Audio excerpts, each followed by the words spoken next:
Okay. Hey, How are you? hmm, I'm feeling, it was a very busy day, so I had back-to-back meeting. I haven't gotten to pause and check in with myself. So this is nice Yeah. that now I have the chance to pause and check in. Um I guess because of this meeting a little bit overwhelmed. Not in a just a tiny bit, like too many stimulation of thoughts. Um And I think in general these days, because of the situation in Iran, I feel naturally there is a level of my baseline is Mm.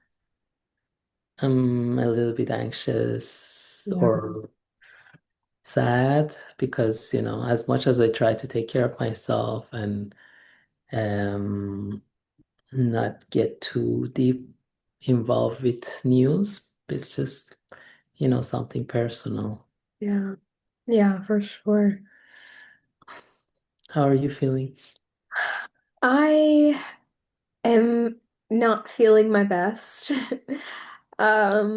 Like emotionally, I'm mostly frustrated because I was just like with not feeling well physically because like I was sick over the holidays and then I thought I was getting better, but no. Then I made the 4-day drive from Louisiana to San Francisco, and I think that um really pushed me in my body. And now I'm settling into the city, and I was really hoping to like jump in, head first and be ready to go. And it's just my body keeps just reminding me in not so subtle ways that I still need to rest so I can heal. And so I'm in a bit of an overwhelming state too, like trying to get settled in, trying to jump in and like really do this important work that we need to do, especially at this moment in the company, and then also knowing I need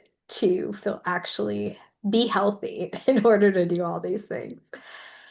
So yeah, and then I told you right before this, but I did just take some cold medicine, and so and I think it's not nine drowsy, so I'm like in a bit of a like drowsy sleepy state, which is fine. I actually now feel better, but I don't have the same energy that I would like to have at this time of day in this state and where what we need to do.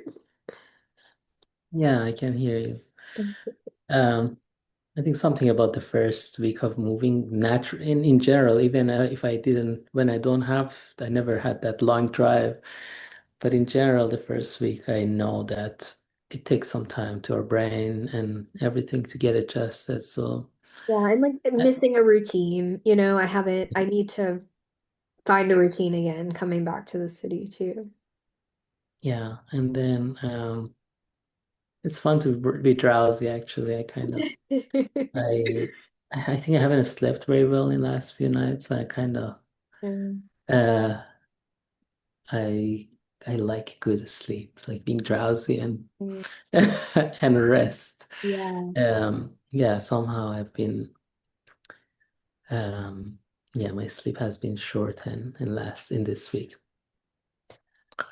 Yeah, I mean, I think I think one thing you said that'll probably resonate a lot with people is trying to find that balance between what's going on in Iran and being connected and up to date and trying to do what you can from here, but also taking care of yourself.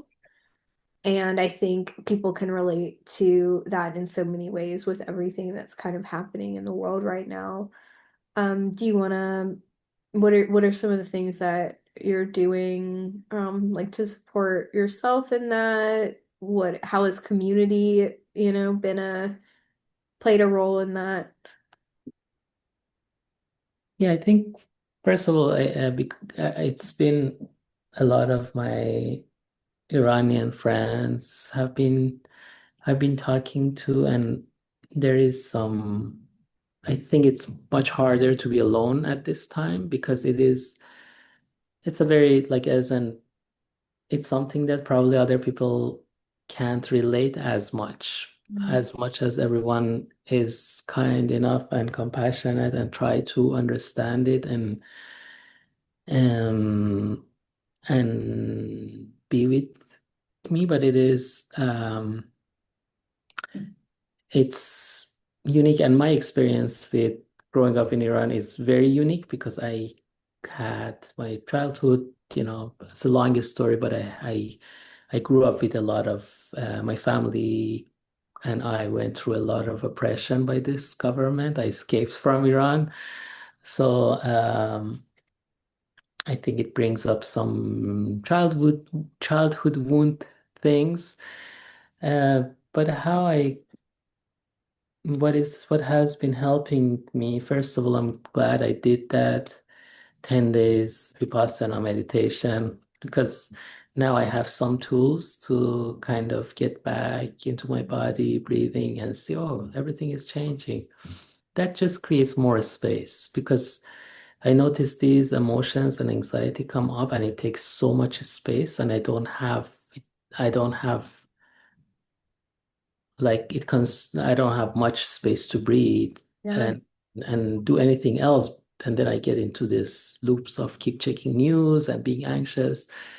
And one of I think meditation is very helpful. One of the tools that to create more space so I can hold that overwhelm of different emotions because there are some days that there is some sense of pride and hope and excitement that these people who have been fighting for a long time finally they get they're succeeding, and the new generation they are still um really care about their freedom, and they're doing something courageous. And then you see that a lot of people dying and the massacre that happens. And we don't know because it's the news, like there has been a blackout and some news come out, but it is like, but it's that makes it even more scary and painful because then our mind just imagines things. So the combination of all of these emotions, there's a lot that it's hard to just be with them and hold them.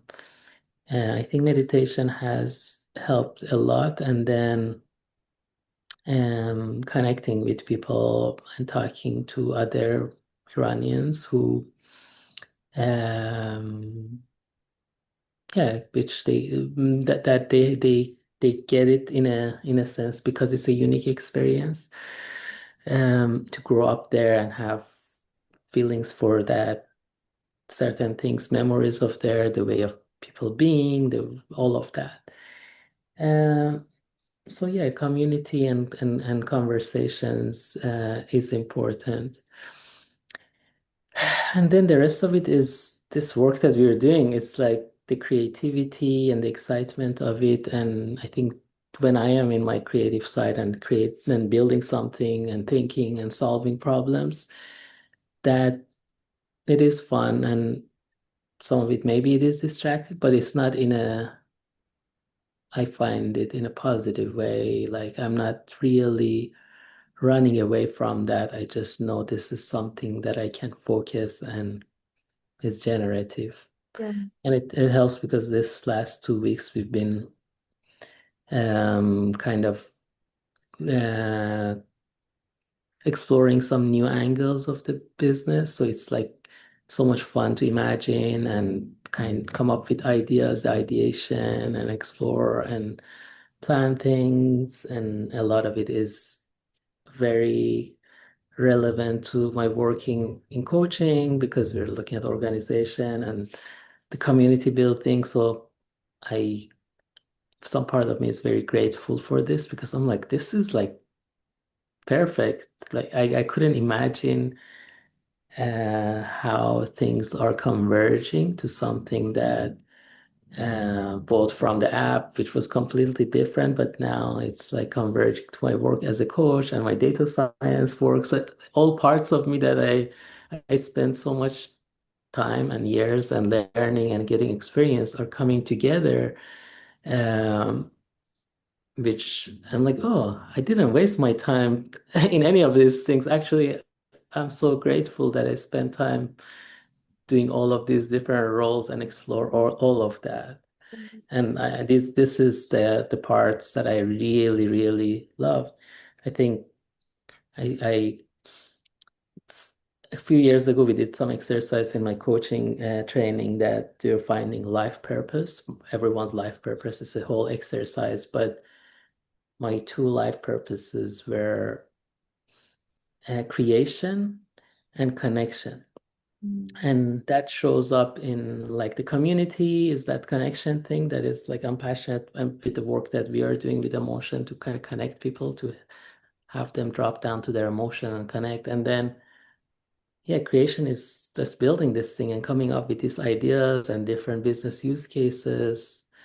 So I'm very grateful that really two things that are both I feel like I'm um is very I enjoy it. It's very generative for me. We are doing that in this work and especially in last couple of weeks.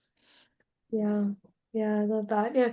And that's a big part of it. And you described it as a distraction, but I think it's things like this, finding that balance and also finding, I mean, having purpose driven work is so powerful. And it's like, if I can't control, not being able to control what's happening around us, and there's things outside of our control. So like not being able to control, and but then finding ways that we can really make an impact, is for me, I have to keep that as like this guide for me, because I can get really caught up in what's happening and feeling like I should be doing more. And so, but it's like, but the work I'm doing is important and does provide, like, is so purposeful for me, and is so aligned with, just like you said, like that moment when you realize that you've been working for this thing for so long and you didn't know, because this like that's the thing about this idea of having a goal too, a like big long-term goal, is I never would have set a goal for building this. And yet here I am, and I now I can look back and say all the steps that brought me here, and I'm sure you're starting to be able to do the same. So yeah, it's really exciting to have when those moments come together, but it's also, I think, incredibly important to have that balance and to find things like that do bring all of that together and give you energy in times where it's feeling like things are sort of falling apart a bit. Yeah, yeah.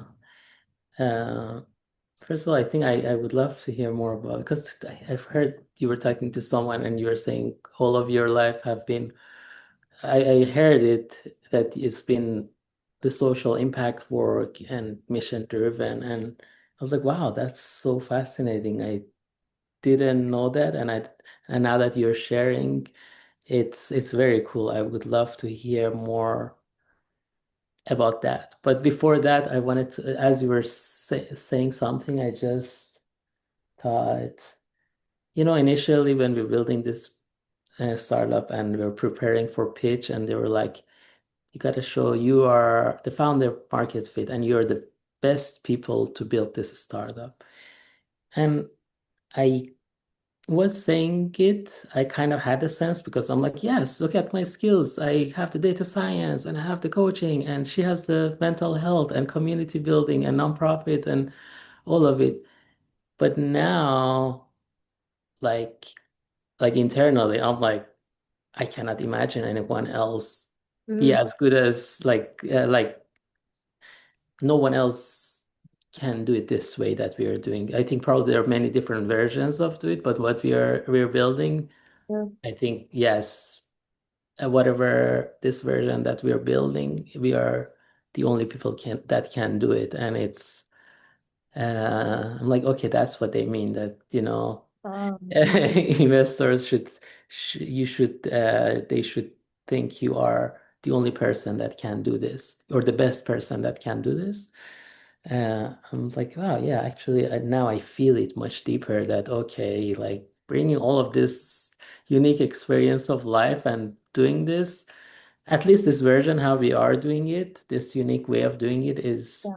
like completely us and the culture within the team. I was just talking to one of the data science lead person, and she's brilliant and she's doing a lot, but she's like, the team is so special that like whatever you guys create, I just want to help. I just want to support you guys because it's just so unique. I just yeah.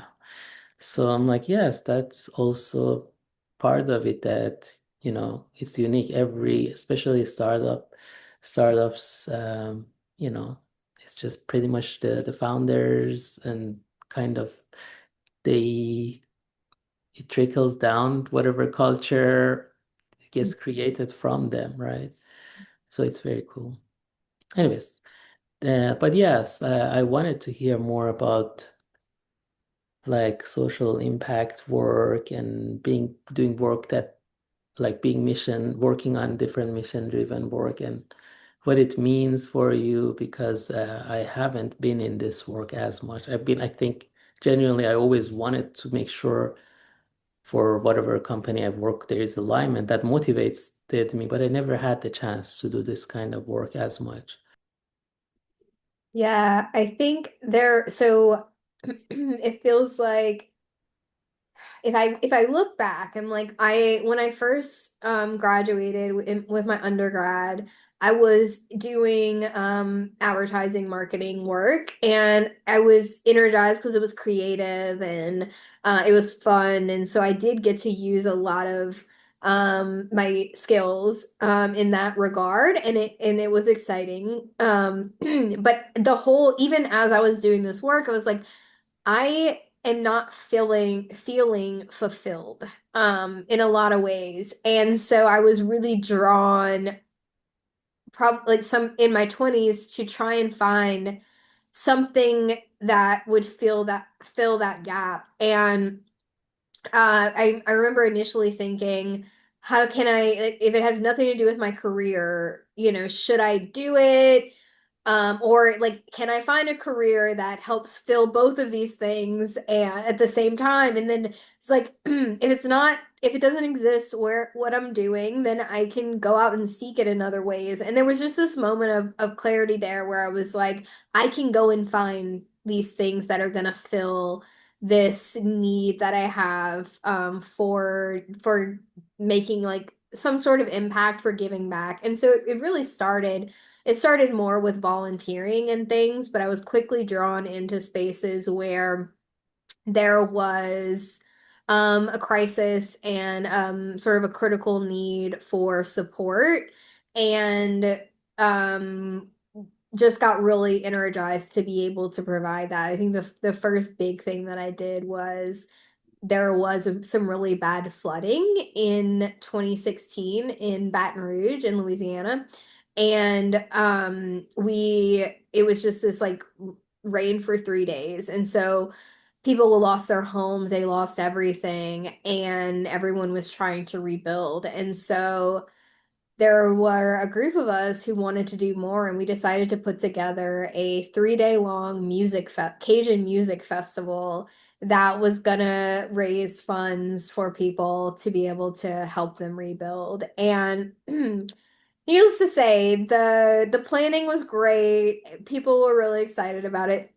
It didn't quite make the money we hoped. So that was a learning experience for me for sure. But it was sort of like, okay, wait, I need to start doing more of this. And so I had already gotten involved with serving on another board of directors for an organization that was for young professionals, and they had service arm, community arm, like all these things. And so that was where I was like, okay, these are my people. I'm finding other people who like really want to invest in the time and energy into this work. And that's eventually what led I having those communities in those pockets of areas where I was able to give back in more significant ways, and I was starting to see how much energy it gave me. That's when, after dealing with my own mental health struggles in my late 20s, the path became even more clear of wanting to do something in the mental health space. And that's when I started moving forward with creating the You Aren't Alone Project, my nonprofit, where we use creative expression to help people connect over mental health, their mental health journeys, and find support. And so that's where things built towards. But it really was just that feeling like I that was missing a piece of wanting to do something, to give something back, to help people in some way. And so it started with volunteering, and then it now here we are. That's so cool. That's so Yeah. cool. Yeah. Yeah. So what is something that you're looking forward to in January? I think when as we're talking about what sort of shift is and gaining so much clarity in that, I'm really excited to start to see that, to start to get feedback around that and validation in what we're working toward. And one of the big pieces of that on the sort of serving individual side is the community and building that up and hosting our in-person event later this month, and really getting to see in real life how people are interacting with this concept, and with understanding your emotions and how and navigating that. Yeah. Yeah, same. I think the both there's so many cool ideas and I'm like, how this and this and Yeah, that. yeah. I'm so excited to see explore them, and of course it gives me more comfort because we have like now so many angles that all of them are very good and a lot of potentials there. And I am so confident, more confident in our skills in building team because last year now we have a decent sized team, and um, everyone is excited continuously to work and people are working on it. I'm like, yes, actually, yeah, we can do both, like a few different, like both the research side of the thing, um, the business side, and then consumer side, and build communities and all of that. And all of them are fun, but also, yeah, I just something about last year moving to San Francisco um, from like South America. For me, it was very lonely initially, hard, but that was like finding some communities, sense of belonging, and some of it was from the communities. I had to create some of those. One of them, for example, was the founder group that I had, and like I'm part of a men's group. But I think what I noticed, at least within the founder group, because I was like very fascinated by feelings and emotions. I always was checking in, say everyone check in with how are you arriving? What is the emotion there?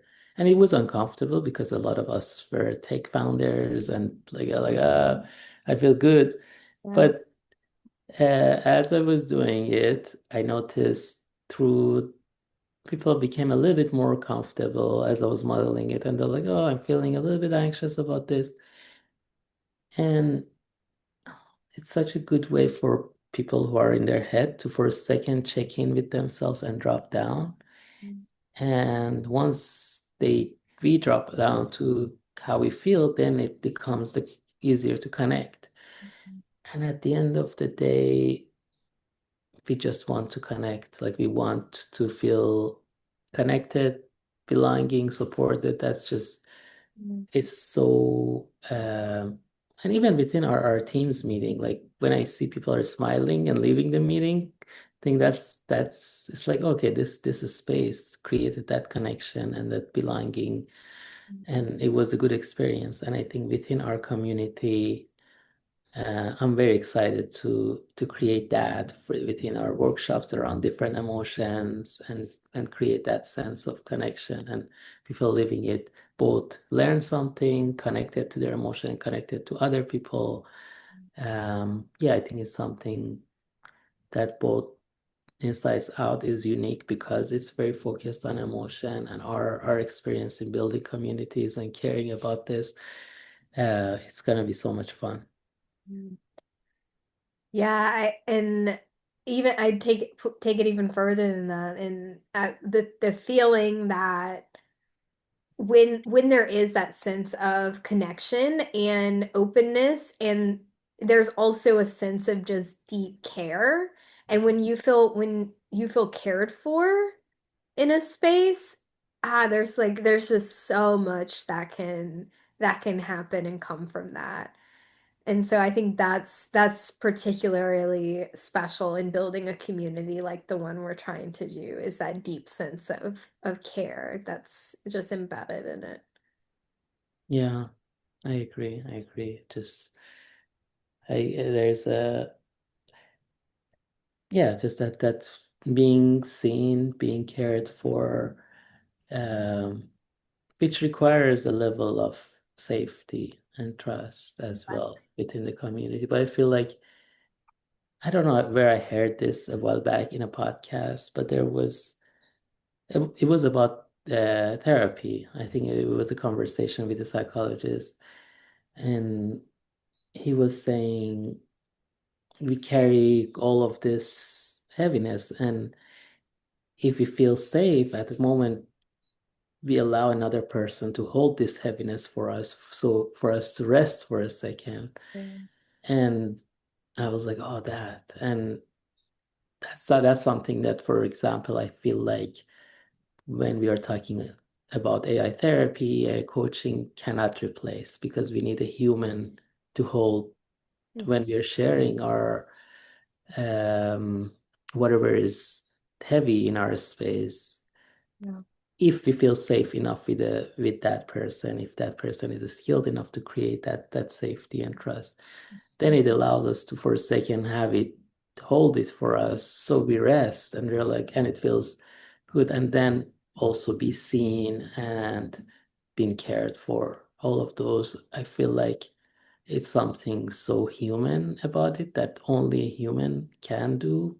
A human connection, a human community, human friendship that AI might say exact same things, but because we know that it doesn't feel, it doesn't require none of that. It just is not the same. It doesn't do that thing. Yeah, exactly. And like you said earlier, there's having too many feelings to hold right now, and needing to it's so important that to have a community that can hold some of that, so that you can either rest or survive, or whatever it is that you need to do, that there is to have that shared space there. And when you have the capacity to be able to do that for others too.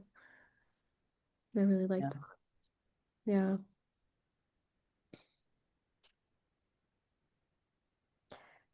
How are you feeling about this pivot? I say pivot. This now focus on B2B while we're still growing the consumer side of things. Are you feeling overwhelmed at all by that? No, first of all, I mean, I know I called it pivot the other day, but it's not Yeah, a pivot, it's not right? a It's a yeah. new addition, business opportunity. And I think, first of all, I think it's complementary. It adds both to the consumer app, and consumer app will generate on business. It's a great use case and opportunity. I feel like, and we talked a lot about this because we're working with emotion, and within Insights Out, we're doing deep work with emotion, doing research on emotion, looking at emotion patterns. All humans, regardless whether they're aware of it or not, they have emotions, Yeah. and it's driving a lot of positive thing and a lot of negative thing, and can create a lot of suffering or joy. And that's why there's so many different angles with the data that we have, and with the research that we've done, and with the passion that we have for this to do. And I feel like a consumer, we are in a very good place right now. We have a clear path. The product is in a pretty good place. So we don't even need to spend too much time to build that side. And then on business side, we have this new opportunity to now bring these emotions to the team, see how collective emotion of a team as they go through continuous change within, like, as let's say adoption of AI, layoff, all of this happens, how these emotions are happening, and also within larger like change management within organization. And it is something that, as difficult as it has been for individuals for to look at emotions and how hard we are really solving a hard problem, and it hasn't been possible, it's even much more complicated to do it for a team, but also so valuable because as a leader, you have so many different teams, and it's so hard to really understand what are the frictions, how are they feeling. You have maybe these one-on-ones once every other weeks, maybe there's these pulse surveys, but it's like really you can get a sense of those feelings through those meetings and more continuously, and you get to help them to get unblocked. Let's say they're worried about something, and all it takes is to have a conversation to clarify, and then they're much more excited, versus that team staying worried for a month, and some people may be leaving, and some people being demotivated. So I feel like it's very impactful. It's a very good use case, and we're working on our first potential um, engagement, and it's very relevant. It's complementary for what we built. Just on the basis of that, we had to build this so we can now Wow. see, okay, for individuals, this is how it looks. Now for the team of them, how it looks. So Yeah. anything that we built is adding to it, and then I feel like it can help support each other. And the great thing is, I think it doesn't feel like a pivot. It Yeah. feels much more of, oh, you had that, and there's a new business opportunity that, again, you are in a unique place to solve this because no one else has done this much groundwork Yeah. on building this. Yeah. Absolutely. That and I think that there's probably people running into like what moment do we shift? Do we pivot? And for us, thankfully, it was clear signals, from what we were hearing around what we were doing, and also opportunity to partner and grow this business arm of it, and we already had a deep understanding of this foundational, emotional, what we wanted to do with emotions, and so it didn't feel like a hard pivot where we're starting from scratch again. And that for us it was a really smooth sort of small shift that is now just clarifies like with our I don't remember, I think we talked about like our milestones at some point in this conversation for by month 3 of this year of really making sure that there's clear signals that we have a revenue generating investment ready business. And this is one of those things that helps get us there. So yeah, there wasn't a moment where we needed to kind of be like, okay, nothing's working. We have to start over. We've done so much of this groundwork that it really was, at least for me too, it doesn't feel overwhelming. It feels energizing and in line. Yeah, yeah, I agree. I think the milestones were very helpful because we got to be honest, like, hey, this is what we need to be business wise, as much as we might like to focus on certain things, and we want to optimize our chances and whether have more options to get to that product market fit. And then, as you mentioned, I feel like we've been now like for a while in this space and thinking that we understand it so well in ground up. We went through so many different paths of what can we do with emotions in individual level that I think all of that work of continuously thinking, being creative, going through all of these different paths, it's very compounding. I get it that now, like, it's not about the idea. Like, I don't feel as much afraid of sharing the idea and someone is stealing it because I'm like, okay, I'm in a very unique place to build this because I spent so much time thinking about this and having the skills and having all the motivation. So I can share this idea with anyone. But I wouldn't be afraid of someone stealing that idea. Yeah. Yeah. And there was one quick thing that came up as we were talking, and it's interesting because it's a concept that I use in like mental health too, but it really feels, especially when it comes to looking at this from a business perspective, is there's a concept called the wise mind. And it's this idea that there's logical there's logical thinking, and there are areas where, or people, in this sense, that gravitate towards solving, reacting with logic. And then there are people who are more move from a more emotional place when it comes to making decisions and things like that.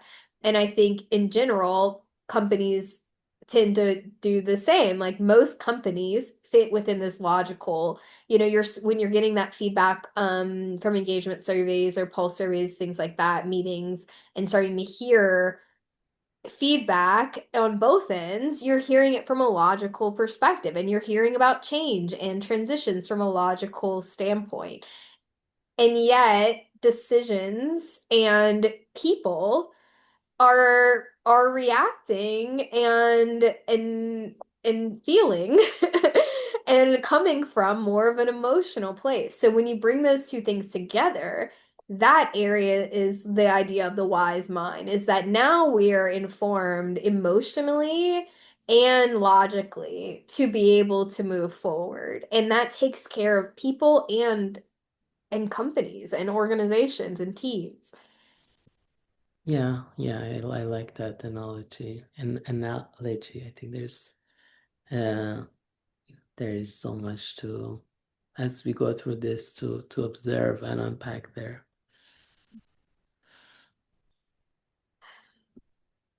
Oh, awesome. I I think we should move into acknowledgments, yeah? Yes, let's do it. Okay. Are you ready to be acknowledged? Yes, I am. I think especially in now, like being with you this last week, and watching how, being able to be a part of how you're navigating everything that's happening in Iran, and still finding so much like areas of joy and creativity. And then like I can see just the gentle care that you're taking with in the conversations that you're having about trying to navigate this with, other people too within your community. And, it's sort of that same gentle sense that you move through everything, but it's really special to see the way that you move through this with such care, because I think it's anger, anger is very warranted, and not that there would be any problem with you expressing anger either, but the way I think your being is just is really that is bringing that grounding sense of care to everything that you do, and internally how you're navigating this. I can see yourself, you're taking care of yourself so genuinely too. Thank you. Thank you. That means a lot. I feel acknowledged. Um, I want to acknowledge you for your courage. I think you shared something on LinkedIn about your journey, and now, like, it takes a lot of courage to see something like, hey, I like to do this.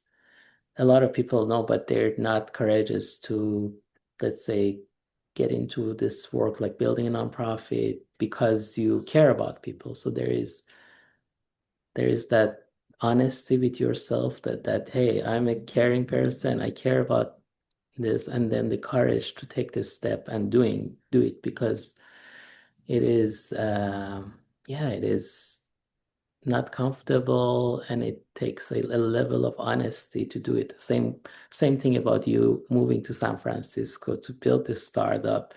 Like, that's a big commitment. It takes a lot of courage and being honest with yourself. And yeah, I think it's just there is something so powerful about it. There is a rawness to it that is um it helps it makes it much easier to trust someone who has these qualities. Um, yeah, it's like great leadership qualities that you have and makes you a great leader. Yeah. I feel acknowledged. Okay, All right. Let's do this for another week. absolutely. I'll see you soon. Yes.